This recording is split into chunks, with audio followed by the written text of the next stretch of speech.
encourage the blocks to move back a bit to make space for people coming out of the tube station.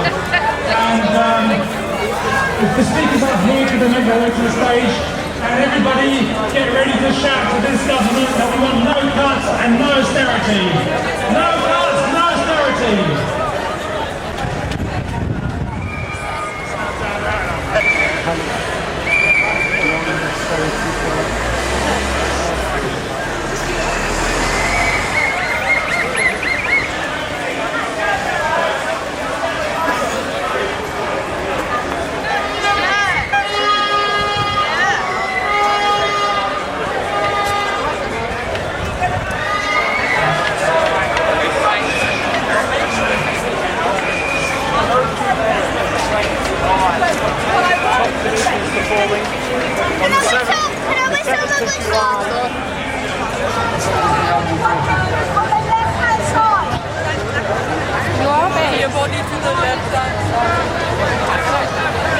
And the telephone service outsourced to Capita is in meltdown.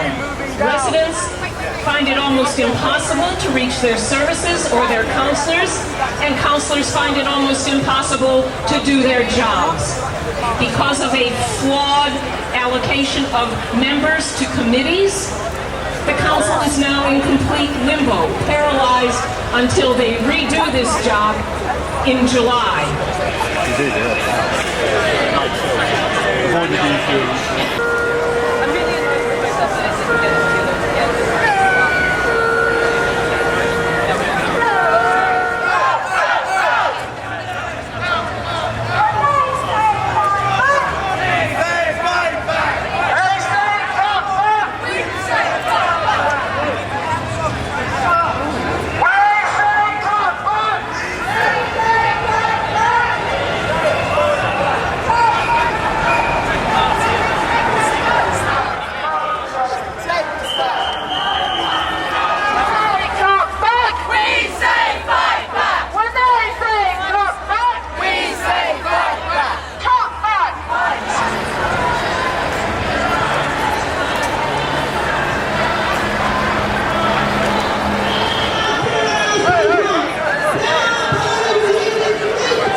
The sun is shining on all of us, a good omen, I think, for our cause and for our struggle.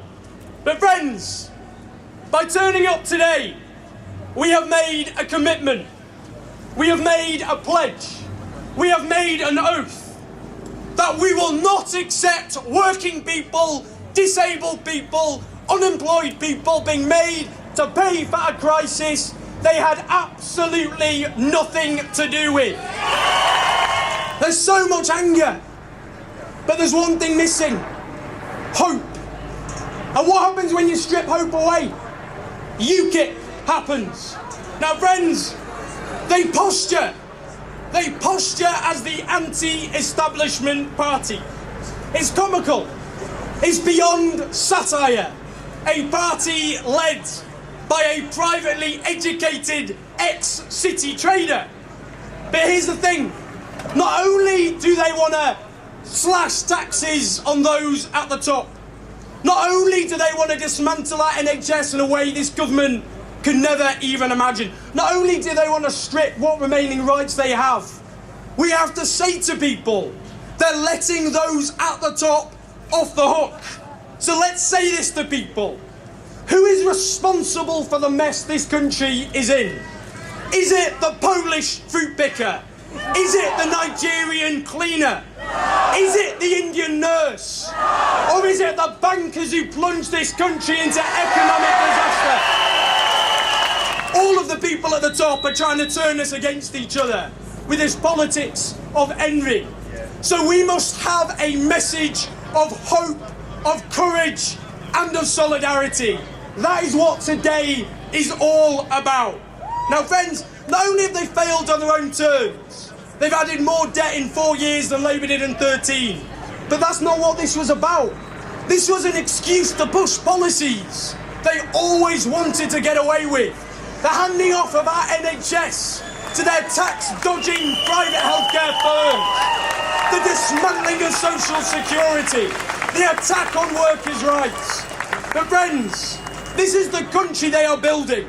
A country where most people in poverty are in work, earning their poverty day after day after day. This is the 6th richest country on the face of the earth, and the poorest people supposedly we can't feed. So let's have this message. For everybody in work, no ifs, no buts, a living wage. We stand together, we fight together. Friends, we will win this battle together. Thank you. How are you? Yeah, really good. Yeah? Yeah. Anyone tell me about your health? Well, from here, people, you look very, very beautiful indeed. Thank you so much for coming out in such numbers. And we're here with an important message for the government. And our message is that it wasn't the poor who caused the economic crisis. It wasn't people on job seekers allowance who brought down the banks. It wasn't people with disabilities who were wasting billions speculating on risky financial markets. And it's not immigrants who are thieving billions in bonuses. So that's why we're here to say, stop punishing the poor.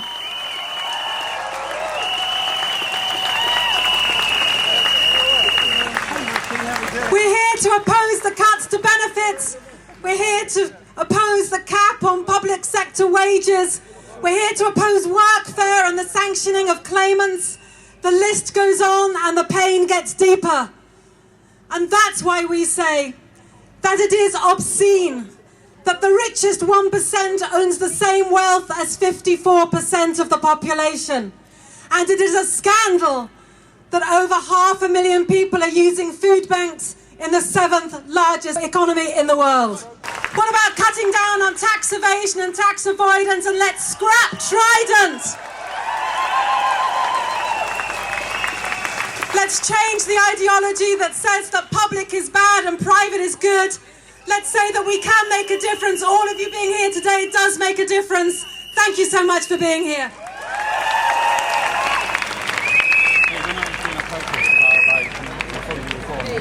Don't believe them when they say there's no money. There's just money being spent on the wrong priorities. And the wrong people are making decisions about what our money is being spent on. Let me just give you one example of that. Lindsay's talked about the wasteful spending on war. Well, when it comes to weapons and when it comes to nuclear weapons, they have a bottomless pit of spending. They're planning to spend over £100 billion on a replacement for the Trident nuclear weapons system. Well, I ask you, what do you spend your £100 billion spent on? Do you want it spent on education or nuclear weapons? So whoever's in, and I hope it is Labour, let's make sure they have the anti-austerity policies that we want. Thank you. Thank you, Kate. Kate Hudson, CNT.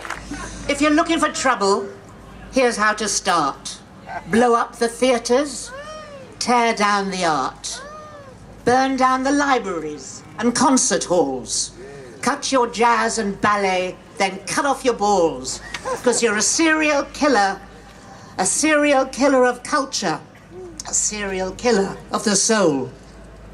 If you're looking for trouble, take the artists you've got, stack their works all around them, then torch the lot. The human soul is hungry, and so's the human heart. The food and drink makes them feel and think. That comes from works of art. And if you take your knife and cut the arts, you can cut your throat as well, because you're a serial killer of culture, a serial killer of the soul. If you're looking for trouble, cut your grants to the poor. Seek out the old and sick and cut them some more. Suffer little children to go to school in hell, then watch them burn your cities and your country estates as well. You're a serial killer of Britain, a serial killer of its soul.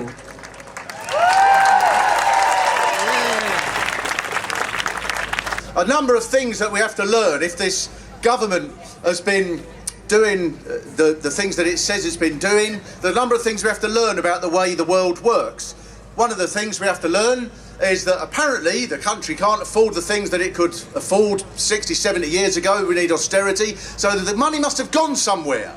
And apparently where the money has gone, the people who have taken it have been the poor. These have been the people who've taken it.